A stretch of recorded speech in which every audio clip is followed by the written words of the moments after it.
Hello there, everyone. Thanks for tuning in for another episode of the Cosmopolite Collective.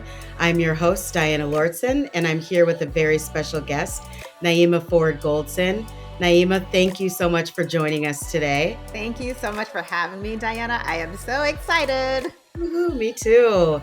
I'm especially excited about the topic today because professional organizing has been all the rage lately. Everything I've been seeing on Netflix and, just on TV and in the news has all been about professional organizing. So I want to learn a little bit more about that. What exactly is a professional organizer? Okay, so a professional organizer, and you're right, it's everywhere now. When I started in 2013. It was hard to find information about, professional organizing and things of that nature. But it's been around for a long time. And it is basically a person who basically has that organizing gene, and can go in and help clients with becoming organized or more productive. So it could be organizing a closet, redesigning a closet. It could be helping file papers, creating systems on your computer so that you don't have a bunch of things scattered across your desktop. It could be organizing a pantry. It could be organizing. Some people organize parties. Like, there are so many different things that professional organizers do. I know someone who does student organizing where she only organizes students. I know someone who is a therapist and she weaves that into her organizing. So there are so many different ways that a professional organizer can help people. And that's basically what it is. We help people to make their lives run a little bit more smoothly and to become more efficient with their everyday tasks. So I'm curious, how did you get into professional organizing? Because I remember even back when we were in college, you were a broadcast journalism major. And so, and it's, I'm always impressed by your success because you've been featured on so many different shows. You've been featured in magazines and in blogs and all kinds of things. And I'm like, where did this come from? How did I not know? Maybe I could have utilized you to organize my life better when I was in college, but where did this come about? Listen, I didn't even know. Okay. I will say, growing up, I come from a big family. I am number 5 of 8 children. And our growing up is just very chaotic, constant chaos. Our house was always like in disarray, and I was always the one cleaning things up. So I think through that, I learned a lot of patience from dealing with being in a big family, being a middle child, and then cleaning up after everybody. So I didn't want to be a professional organizer when I was young. Of course, I didn't know it existed. But even if I did know it existed, I don't think I would have, necessarily chosen that. But so it happened to me. Yes, I was a broadcast journalism major. When I graduated from college, I moved to Atlanta and I started working at CNN. Started working with the CNN tour. While I worked at the CNN tour, I met my husband. He worked in the CNN tour as well. Then I moved on to CNN radio. He moved on to CNN sports. I realized after working in CNN radio for a year, I realized hard news was not for me. Just because I felt myself becoming desensitized to the things that were going on in the world.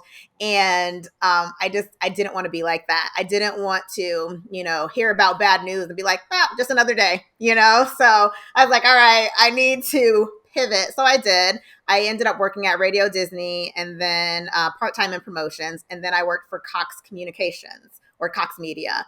And I worked in the production side of ad sales. So I took like my technical background that I got from CNN radio because I was a radio editor. So I'd edit sound, I'd interview people to get sound bites and things of that nature. And I put it all together and then they put it in their show. So with Cox Communications, I was basically responsible for the quality control of commercials that would air in the different Cox markets. Well, that was a very toxic environment, and I ended up getting pregnant with my oldest son, Ethan, who's now 11, during that time, and it was very toxic. So I decided not to return after maternity leave. I decided not to return. I was like, okay, it's all good. I'll just, I'll just go away for about a year, wait until Ethan's like about a year old, then I'll get back into the workforce. Well, when he was 8 months old, I started applying again and I got a few interviews, but I didn't get any of the jobs. So I'm like, what's up? I haven't even been gone for a year. Why can't I get back into this industry? And I will say, the broadcast journalism industry is a tough industry to get in the first place, And then if you're in a bigger city, it's really tough because there are a lot of people who come just for that. Hmm. Um, so I didn't know what I was going to do. I was like, oh, what do I do? And my oldest sister actually suggested becoming a professional organizer because I hired a professional organizer for my mom. And I always tell people my mom is my biggest client. So I hired someone to get my mom organized. And then my sister was like, listen, Naima, you do way better than that woman. And like, no dig at professional organizers, Hmm. or any other organizers. But she was like, listen, this is what you do. And this woman only did half the stuff that you do. Just create the business. And I was like, I don't know. Okay, maybe. So then I started looking into it. Like the wheels started turning in my head. I looked into it. I found a mentor who helped me, through it. I thought that, before I started a business, I had to have a whole bunch of money saved and this, and that. And she was like, listen, the startup cost is very low. All you need is this, and this. And then you should just go ahead and start. And then I was like, oh, I don't know. And I looked into it and I was like, okay, she's right. Let me just go ahead and start. So I just started and then I just haven't looked back since. Wow, I had no idea that was the way that you came into organizing. Right, It's just, right. and I can see that about you though, because you always seem to have it together. So I'm not surprised. It just when I first saw, I know, right? We always look at other people and think they have it all together, right? And then Yeah. and inside we're like, no, no, we don't have it all Right, together. But right. that's how you appear. So what type of services do you provide? I always love when you're doing a closet project because that seems to be a specialty of yours. But what are the services that you provide? It is, yeah. So closets are definitely my specialty. I would say about maybe 3 years into my business, I got the opportunity to partner with the Container Store and become one of their contained home organizers. So they Oh. started that program in like 2015. And it was basically they were partnering with different organizers around the country who would provide organizing for their customers and then also like provide like design services. So Mhm. that's how I got into the design portion of it because I never thought thought of myself as a designer in that aspect. Like I said, I do have like a technical background, so I can pick up things. So I became a partner with the Container Store, and they basically partnered with different organizers around the country so that we could offer organizing services to their customers because they offered the product, but they didn't have the service along with it. And through that, we also offered design services through the Container Store. So they had a custom closets brand, and then they also have one where it's like kind of do it yourself. What's behind me, which is Alpha, that's Container Store. And then through that, I realized, I liked transforming the spaces a little bit more than what I was doing. Because what I was doing at first with organizing is you're decluttering the space and then, yeah, you're buying products to put into the space, but the space generally, might remain the same. With this, it was taking it a step further with completely changing up the space, completely changing the closet. And I realized, oh, I really like that. So I asked them if they would train me on doing alpha. So they trained me on doing the alpha. But then I wanted to have a little bit more control over my design. So even Mhm. though they trained me, I still wasn't allowed to do the designs because they had a set of designers. So what I did was I went to a custom closets company and decided to work with them for a little bit, and I got trained on the designing. Like it took probably like 6 to 8 weeks. I worked with them for a couple of years, and trained with them and really learned the ins and outs of design. So my specialty is in custom closets, pantries, just basically transforming any space. I can do a media center, a playroom, just, things, those different types of things. Yeah, and I love seeing the videos that you post on your Instagram as well of when you're organizing your sons' as their closets and their play spaces and things like that, because it's just the before and afters are always incredible. And I love, I watch a lot of HGTV and a lot of those Me shows where too. I love seeing, yeah, like, the before and after. But I'm actually, it's interesting because you inspired me. I just reached out to a professional organizer and had a I love it. consultation yesterday. And so she will be coming on Monday and we will be working on my closet because I have an online shopping problem, but that's a whole Uh other episode. And it's gotten it's gotten really out of hand actually. So I need yeah. help. And I decided that I'm going to get professional help because every time I tell myself that I'm going to go in and organize and do all of this stuff, it gives me anxiety. Like I just look at the pile of Hmm. clothes and I'm like, I don't even know where to start. I just, Yeah. want to feel like I have a partner, kind of helping Right. me and guiding me that's Right. kind of invested Yeah. in seeing my space organized as Yeah. hopefully maybe not as much, but at least somewhat as much as I am. So I'm curious, what do your consultations entail? So with me, it's probably similar, but usually when I go into a client's house, it takes about an hour. And I'm basically having that conversation with them. What space are we looking at? Show me the space. What works for you? What doesn't work for you? What gives you anxiety in this space? Hmm. Most times they're showing me different spaces around their home. So I'm looking at all the spaces. Some people, want to completely redesign their space. So I'm also measuring during that time.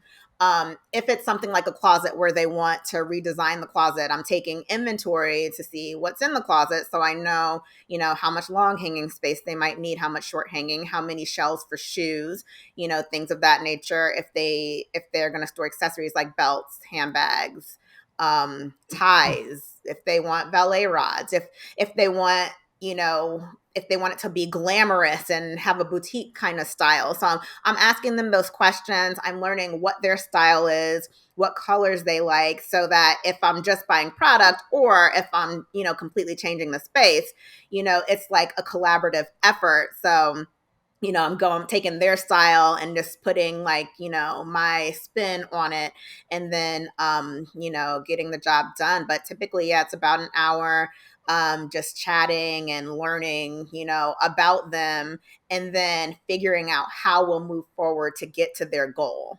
Hmm. And I'm curious, do you have like a style? Like, are you known for a particular style? And I ask that because I've watched some of the episodes of Marie Kondo. I've seen Hmm. some episodes of The Home Edit on Netflix. And I noticed there's a different approach to organizing. I would have never really Right. thought about it. And even the organizer that I met with yesterday had I mean, I filled out a very detailed survey about all kinds of things, picked out photos of different types of organizing things that I liked. And do I Hmm. like labels? And do I like this kind of container versus that one? And all of Hmm. these detailed things. So I'm just curious, are you known for something or do you have a particular style that you prefer? Yeah, I would say mine is I'm big into aesthetics. So Mhm. I won't ask you if you want the labels. I'm just gonna put the labels on there. So I'm big into the aesthetics. I might ask you what type of label you prefer, but that's about it. Mhm. But my style is more so like simple, clean, and functional. So that's Mhm. the thing. Like it doesn't have to be, the most expensive thing, but I like to, make sure the space feels like it's been organized as well. So you have some organizers that will just go in and declutter. And that's what they'll do. They'll declutter everything, right? Mhm. Not every organizer takes it a step further to, add the bins. And then some people, that's just not their thing. They just declutter, but that's why it's important to make sure you, meet with someone who works with how you want your items to be organized. But, I like the uniformity of things. I like things to be cohesive. I like for there to be a mixture of, different textures, colors with everything, you know. But of course, I also keep in mind like what the client wants. So if they're not into, you know, having different textures, colors, whatever, you know, different Mhm. items like maybe a woven basket and an acrylic basket or something along those lines, then I'm going to do, you know, what it is that they want and what they're going for. But I always make the suggestion and let them, you know, have that choice of what they want to do. But yeah, simple, clean, functional. No, that sounds good. And I guess I never thought of this really until my consultation yesterday, but I remember the organizer had asked me, well, we'll set up a session, we'll kind of see how we vibe and how things, how we get along and in terms of, um, how invested we are in this process. And I thought about that and it was just, I guess it makes sense to me after thinking about it, but there've got to be some difficult clients or clients where you're just like, I can't work with this person, like, no matter Yeah. what. And I'm always like, where do you draw the line? Because I know that there are organizers that work with like hoarders, for example, Yeah. or some that are just like the house is so filthy messy, not even cluttery messy, where it's Yeah. like for me, I couldn't do it because I am not a bug person or a whatever. So if I went into some of those situations, I would just freak out. But I'm like, Yeah. are there ever types of jobs or clients where you're like, I just can't work with you? Or I guess, have you ever had to be, like what's your hardest kind of organizing job or client you've had to work with? So I will say in the beginning, when you first become a professional organizer, it's kind of tough because it's like you're doing everything. Whatever anyone asks, you're like, oh yeah, I'll do it because you don't really understand what your niche is, right? You Hmm. don't really know like what works best for you and what you're good at. I've had probably two hoarding clients. That's it because I went to those clients and I was like, this is not for me, you know, like hoarding Hmm.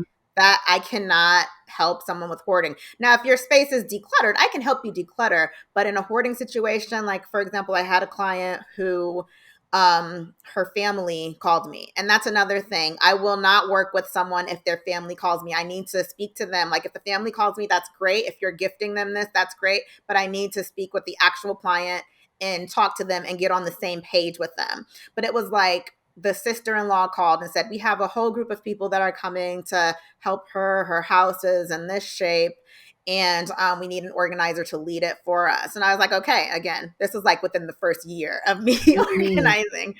I go, the house was very cluttered. The woman had like clothes in her bathtub, cats, you know, like just it was. And then the woman would not even look at me. Like she was so disgusted that I was in her house. Like she was so annoyed.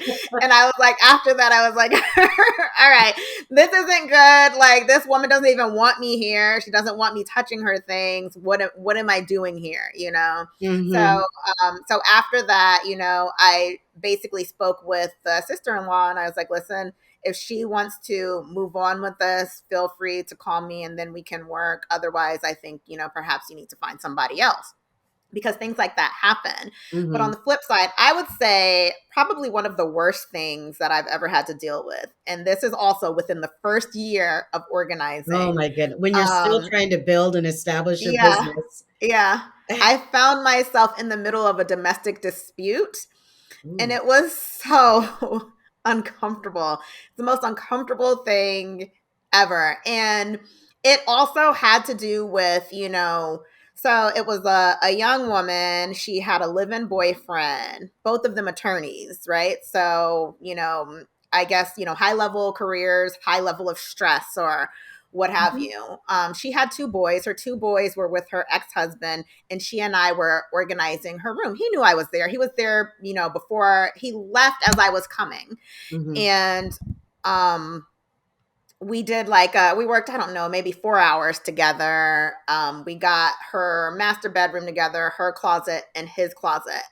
And when he got back, he was upset because he wanted her to cook something. Like he put out some fish for her to cook, and she didn't cook the fish because she was working with me. And then he also got mad because we organized his closet too. So he got Mhm. mad and was yelling at her, like, I don't want you to touch my things, this, and that. And girl, oh my God, I was like, all right, it's time for me to go. So I just started packing up my things and leaving. And she was so embarrassed. She was like, oh my God, I'm so sorry about this. I'm Mhm. so sorry. This shouldn't happen. I didn't know he'd react this way, this, and that. And all I was thinking was, girl, I'm not dealing with this. Bye. I'm leaving. Mhm. Like, good luck to you. I wouldn't deal with a person like that, especially if I have kids and he's a live-in, but Oh, whatever. I'm not judging, but I left and then I never heard from her again. Because it was funny because she and we were vibing, and yeah. we had a lot in common and everything. We were both Greek and all that stuff. We had a Oh, lot okay. in common, and we were talking about working together again. And then after that, I didn't hear from her. I'm sure she was embarrassed, but if she would have called me, I wouldn't have worked with her. Yeah. Humiliated after that and probably did not wanna face you again. Yeah. Yeah. Yeah. Oh my goodness. No, it's so hard when you're starting a business if all of this is happening in your first year because just for me and my experience in the past when I was starting a consulting business, it's so hard sometimes to turn down work because Yeah. you're so happy and excited that you have a Mhm. client and you want to make money and you're like, okay, I want to do everything I can to appease them, but at the same time, once you get experience, you look back at those early experiences and you're just like, I should have set boundaries. I should have known Yeah. better, or at least I know now that I won't work with this type of client, or you know, all of those things. Exactly. So, the other thing I'm curious about, are there certifications to become a professional organizer? So there aren't certifications to become a professional organizer. Anyone can really become a professional organizer. Anyone can start a professional organizing business. But there are some organizations that give you more credibility, and there are some certifications that you can have or that you can obtain Hmm. to establish more credibility. So for me, I have a certified professional organizing credential. It's the only like certification. Um, well, so there are more organizations coming up with certifications, but it's been the, I guess, longest standing Kind of the certification, gold the most. standard.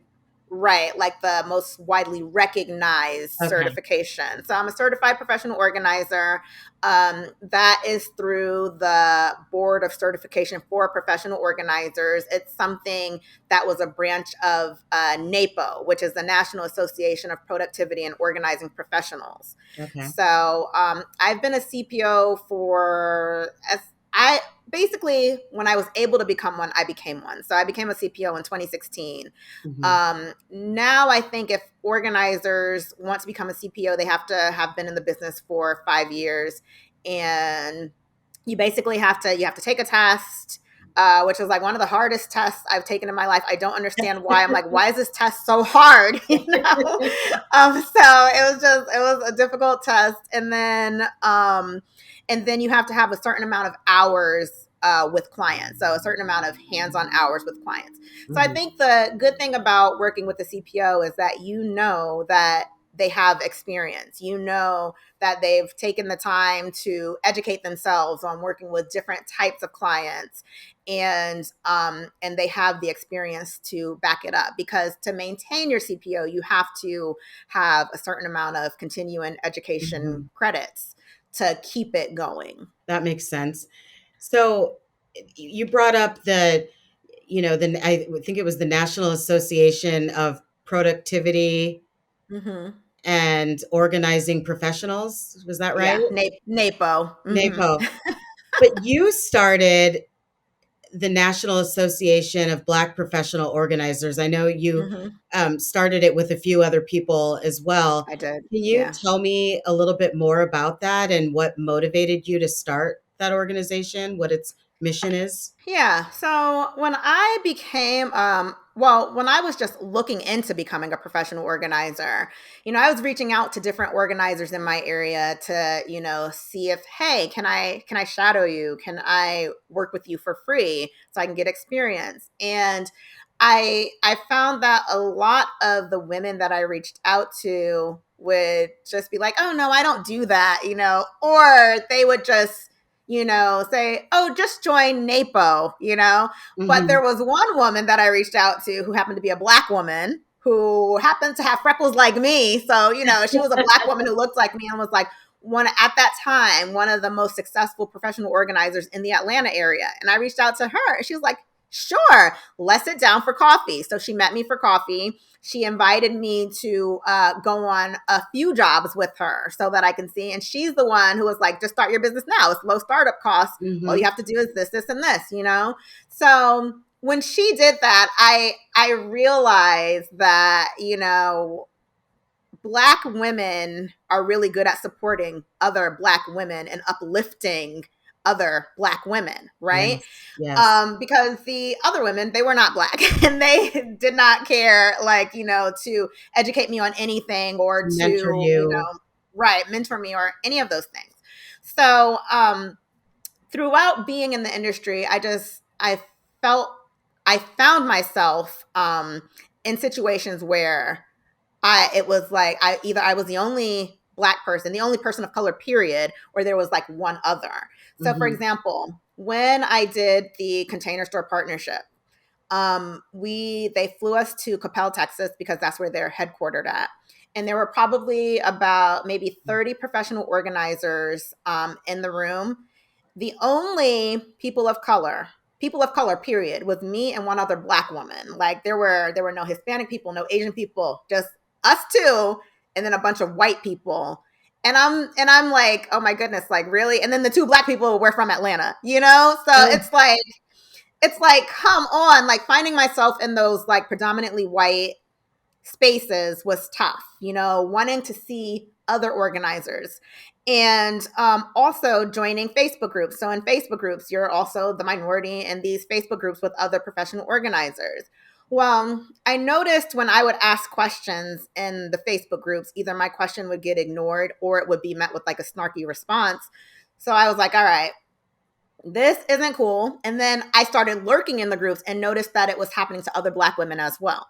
So then I started a Facebook group called Professional Organizing Sisters. And then I started reaching out to the Black women in those groups like, hey, I created a group for us. We can just come over here and, Mhm. ask each other questions, this, and that. And a lot of them were like, okay, yeah, great. And then, more and more people just started coming into the group. So once we had, I don't know, we probably had like maybe only something like 50 to 100 people in the group at the time. I asked if anyone was in the Atlanta area was interested in meeting up and getting together for a brunch or something like that. So we got Mhm. together for a brunch. We met like around somewhere like near the birthplace of MLK. We met over there, Auburn Avenue, and we sat down for brunch and we just had, it was so good to be around other Black professional organizers and then hearing their stories. So many of them had, they wanted to become organizers a long time ago, but had issues with, the lack of support, other organizers not, being interested in mentoring them or answering their questions or just not seeing other like Black and brown faces. So they Mhm. kind of had the same issues that I had with it because it still is a predominantly white space.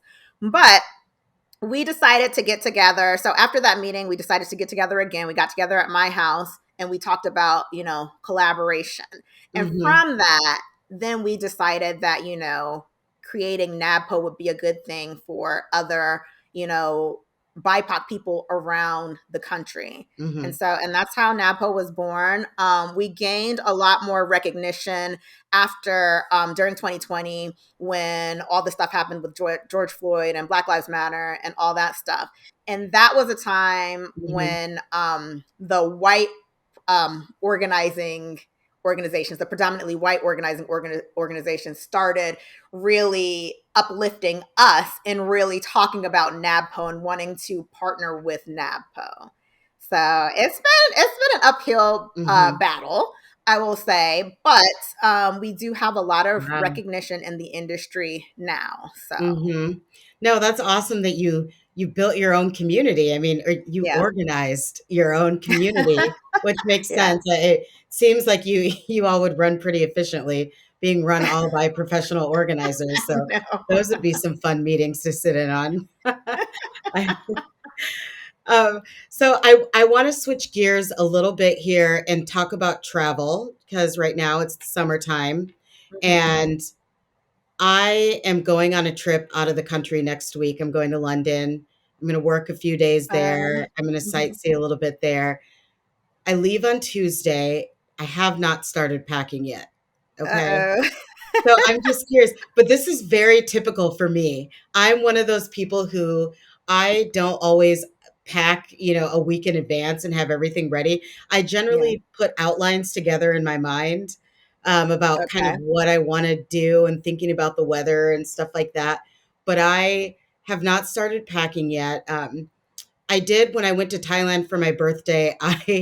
I did write out a list of outfits for every day that I was there, so I was really proud of myself. Okay. Yeah. But I don't normally do that. So I'm curious, what is your packing style?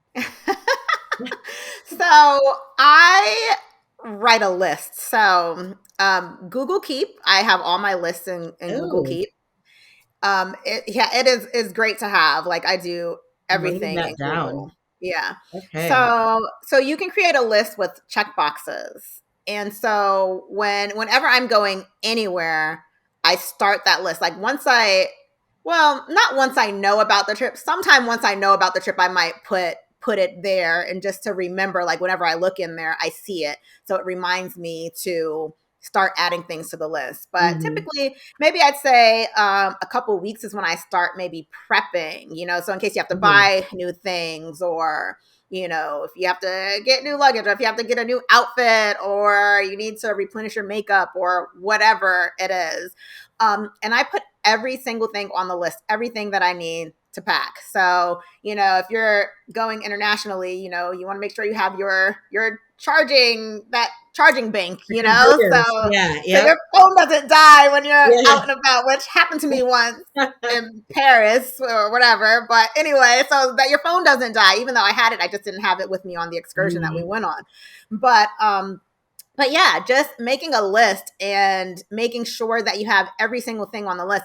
And the reason I like to do it like a couple weeks in advance is because if I do it like maybe let's say a day before, there are going to be things that I forget to put on the list, right? So there are times where I'm just sitting there, I'm like, oh, I forgot. I need to put that on the list. Let me go and add it to the list. And then when Mhm. I'm packing, I just check every single thing off once I have it like packed up in a way. So Okay. definitely having a list is very Yes. important. I'm going to check out Google Keep and I'm going to make a list because I only have a few days. So there's not, I think some of it too is that I travel so much that Yeah. I kind of get used to what I know that I'm going to need. But there are Yeah. always those times where I'm like, oh, I thought about this and I didn't bring it. And it just can ruin a day sometimes if it's It that really, outfit or yeah. that pair of Right. shoes or that bug spray when you're in one of those humid climates where Right. you get eaten up by bugs like I do. Um, Mhm. so are you a packing cube person? Like how do you, because I have some friends that do like the vacuum seal thing, and I sometimes I use packing cubes. Sometimes I do like the roll up method. I think that's what I do the most commonly. I roll the clothes up, but I've got friends that do the vacuum. Do you have like a preference or a suggestion? So I I've used packing cubes before. I think it really depends on the size of the suitcase, how long you're going to be gone, how much you plan to pack. I feel Mhm. like packing cubes help if you're not packing a whole lot of things. So if you're going away for a weekend, then that might be helpful. For me, and like I'm just thinking about packing my boys because whenever I go somewhere with them, I always pack their things first and then I pack my things. And what I'll do is I'll pack by outfit. Mhm.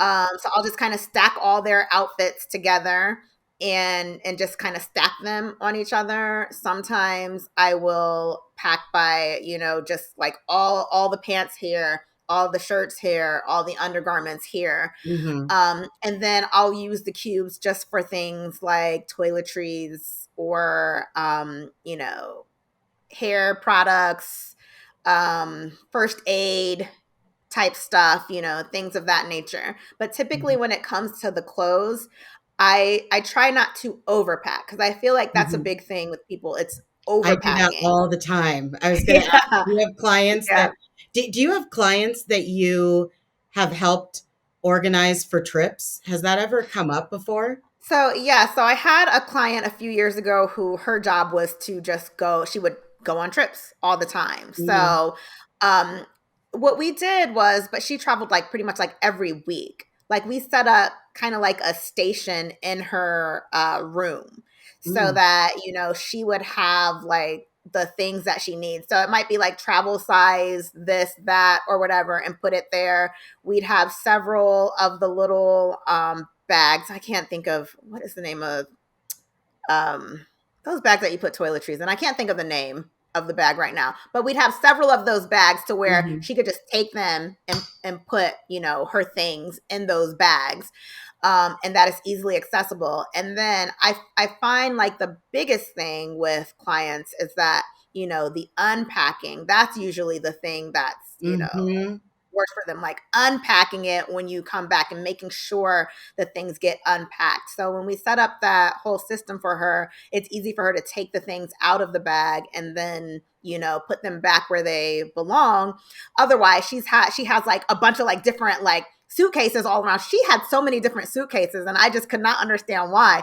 But she'd have different like duffel bags, suitcases just all scattered around, and it's like, okay, take your pick. I guess I'll pick that one. Oh, this still has toiletries in there. I'll just take this. So I Mhm. think just making sure that you have a system so you know where everything is, so then you can easily pack it when you're ready to go, and then you can easily put it away when you return so that you don't have a suitcase sitting there for 2 months that should have been unpacked. So I could be that client that you're describing.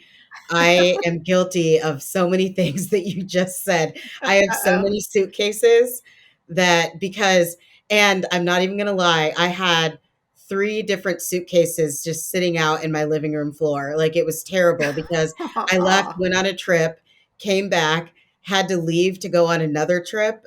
And they were all different. It was like I was in Florida and then I came back and then I had to go to Minneapolis. So I brought a smaller suitcase for Minneapolis, came back, and had to go to Vegas.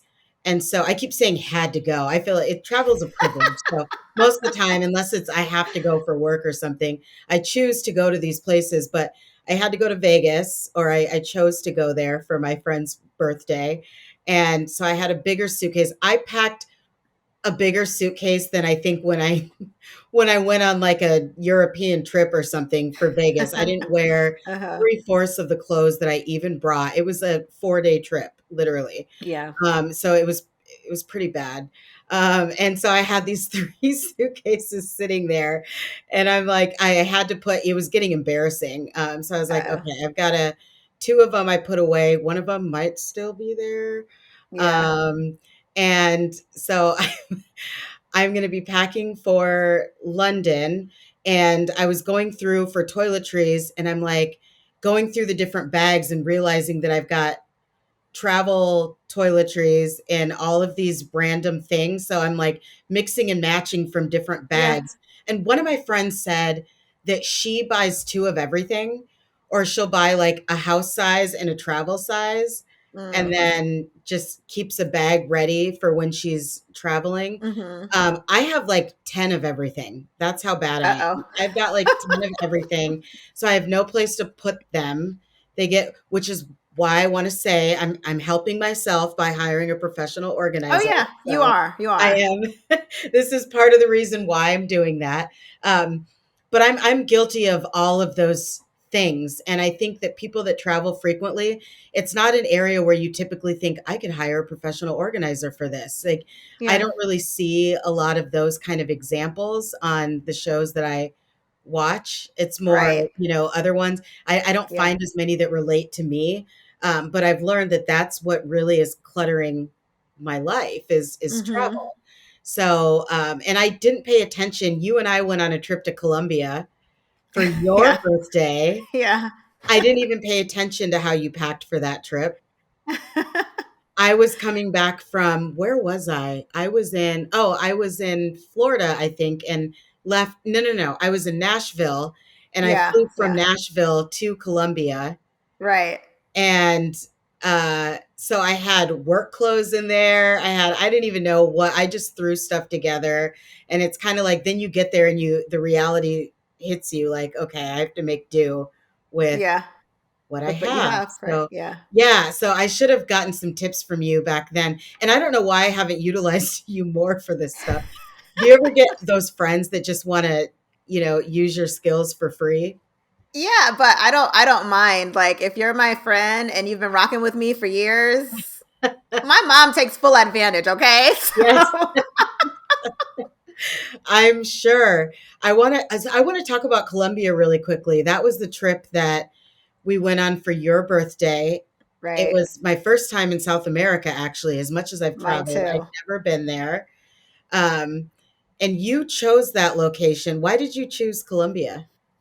So I kind of wanted to go to Costa Rica, but Hmm. we were supposed to go there for my husband's 40th, which got canceled because COVID, like Hmm. COVID, all that happened. So I kind of felt bad about that. And then I also wanted to go to Seychelles, but Seychelles was Hmm. just so expensive. Like everything there was super expensive. Hmm. So I always wanted to go to Cartagena. Hmm. I don't remember what I think I learned about it on a show or something. Like I saw it on a show and I was like, oh my God, there's so many Black Colombians there. I want to go. I want to experience that culture. And I too have always wanted to go to South America. Hmm. So I was trying to find a place where we wouldn't have to worry about hurricanes or anything like that. Although it did Hmm. like pretty much rain the entire time we were there, It but we did still rain had a a good little bit, time. yeah. Yeah, yeah, but yeah, I just and because of how inexpensive it was, I figured more it wouldn't be so hard on everyone's wallet because I know everyone had a lot of things going on, so Hmm. taking the time out to come, and I feel like we ended up having a good time there. I mean, I had a It lot of was fun. so much fun. Yeah, I whenever I look at that back at that trip, I just think it was so empowering for some reason. Like it was just a yeah. group of women. We were all going through our own kind of personal things in our lives. Oh, oh yeah, yeah. And so it felt like we were all going there to kind of just be connected with other women and also to kind Hmm. of heal or just I to agree. escape reality for a little bit. And it Yeah, was just yeah. so fun when I look back at the pictures. Like we were just joyful. Like we just kind of wore what we wanted, let it all hang out. Right. I love Yeah. the pictures of us in the mud volcano, which Hmm. when I look back at it now, that was probably one of the grossest things. Like we were literally, there's a mud volcano there, and you literally swim in it, and you actually Yeah. have to tread like you're treading water because it will, Right. if you sit still, it will literally like flip you over. I Like know. it will push you to the top. So there's Yeah. these guys that kind of massage you with the They mud were massage. while you're in there, a little handsy sometimes, but Yeah. massaging you in the. I'm going to show some pictures of our mud. It was Of such our- a funny experience though. Like it was a fun experience. I feel like if you go, you have to at least experience that. You don't have to let the guys massage you, but no, no, you don't. Yeah, it made for a fun experience for us all, a fun thing to talk about, to tell yeah. people about because every time I tell someone about it, they laugh like, "What? You guys did what?" I know. So it was fun. No, that was so much fun, and I'm so upset. I missed. I got there a day after everyone.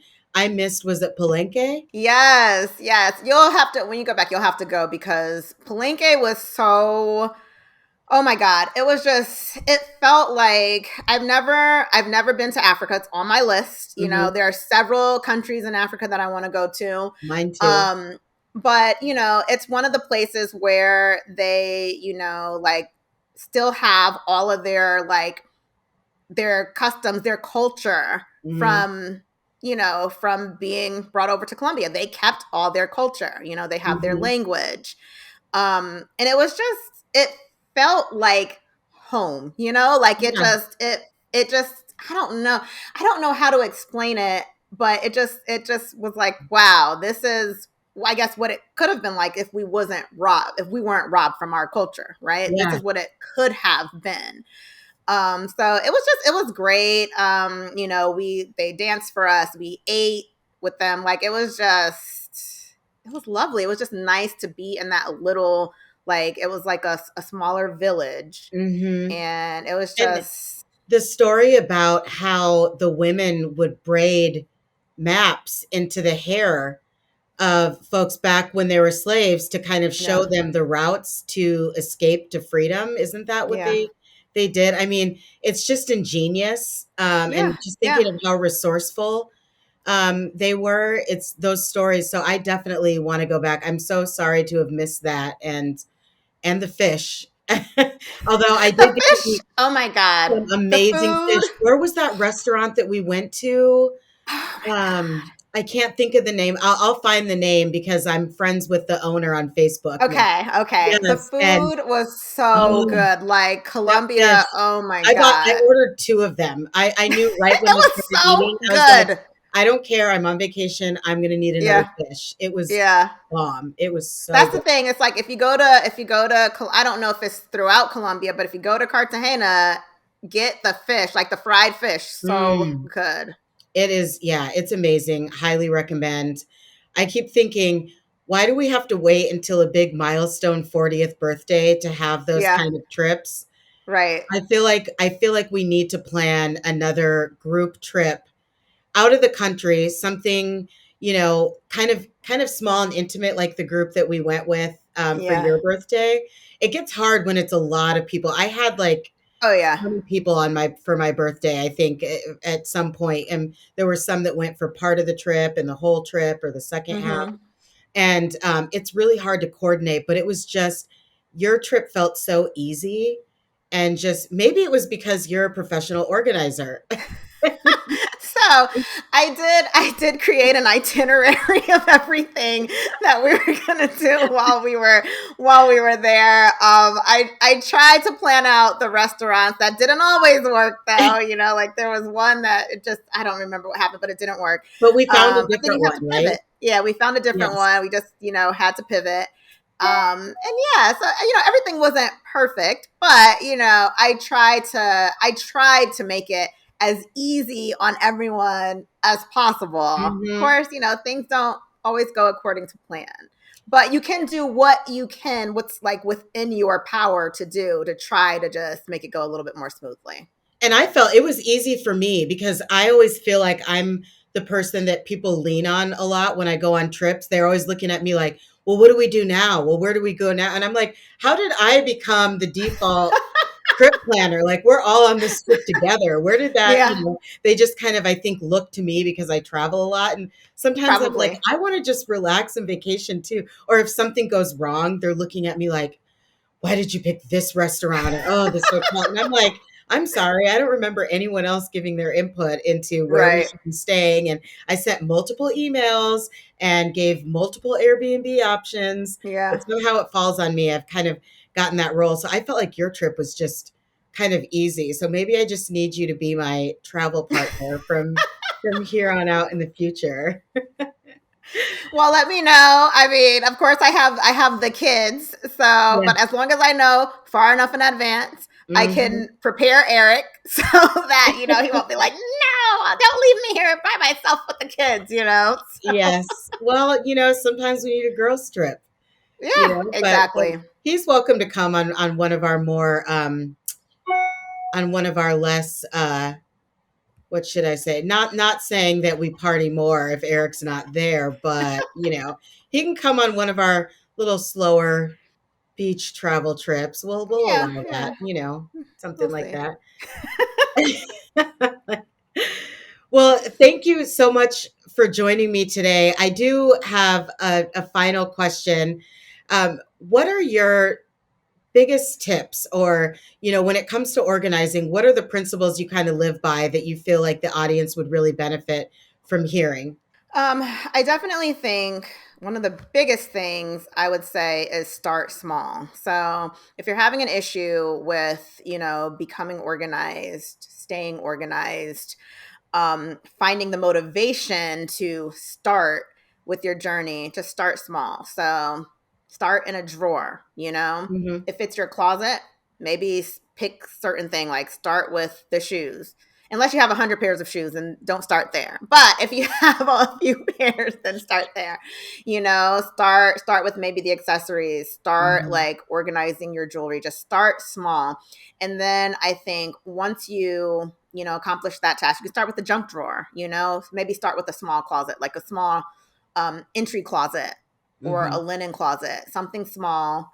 Get that done. See how you feel after that. Typically, if you start in a small area and you see the impact, then you're like, oh, okay, this looks good. I can keep going. So then you can start, you know, moving on to bigger projects. You And then build the the other thing I would momentum. say, and the other thing I would say is, you know, don't feel rushed to get it done. Because when you think about the clutter that a lot of people have in their homes, this was not done overnight, right? You Mhm. know, this built up over time. So it's going to take time to, you know, remove the clutter. You're going to have to take time going through your items. And I was telling one of my clients the other day, she was like, Naima, how do you do it? Like, I don't understand, because I did something like her bathroom was very cluttered, and I organized under the sink, in her drawers, and on top of her counter. She was like, how did you do it so fast? I mean, of course I do it fast because I do this regularly, right? Mhm. But I told her, and in my opinion, I was moving slow, but I think I did like a 5-hour session at her house, and it was all Mhm. spent in that bathroom. And I was like, go through everything slowly. Like, I started under the sink. I went through everything slowly. I categorized everything. So I pulled things out and I put like items together. And I cleared out that entire area. If something looked like trash, I threw it away. And then I put the products in. So you put the products in, you stage it, and then you start putting things back in, like putting the like items together, but just Mhm. doing it slowly, like not trying to rush through and get it done. Just slowly go through there, slowly organize your things. If you want to put things in baskets and bins, make sure you measure the space so you know what size bin you need for that space. But just Mhm. go through it slowly, and eventually everything will get done. So I'd say, you know, maybe do 30 minutes, start with 30 minutes a week with Mhm. organizing something, you know, something big or small, organize something, but I recommend starting small. I think that's great advice because I tend to have like an all or nothing mentality where I'll Yeah. get motivated and I'm like, I'm going to organize. And then I look at everything and I'm like, I can't even start because Yeah. it just Yeah. seems so overwhelming. And I'm like, if I can't And do it it is. all Yeah. today, I don't even want to do Hmm. it. So Right. starting small is great. Great advice. And if there's anyone in the audience that wants to reach out to you to ask questions or just to learn more about your business, where can they find you? So they can go to my website. My business is Restore Order Professional Organizing in the Atlanta area. You can go to restoreordernow.com. Great. Well, thank you so much, Naima, for joining us today. I'm so glad to have had you on the show, and you're always welcome back. Thank you, Diana. It was fun. Thanks. Bye.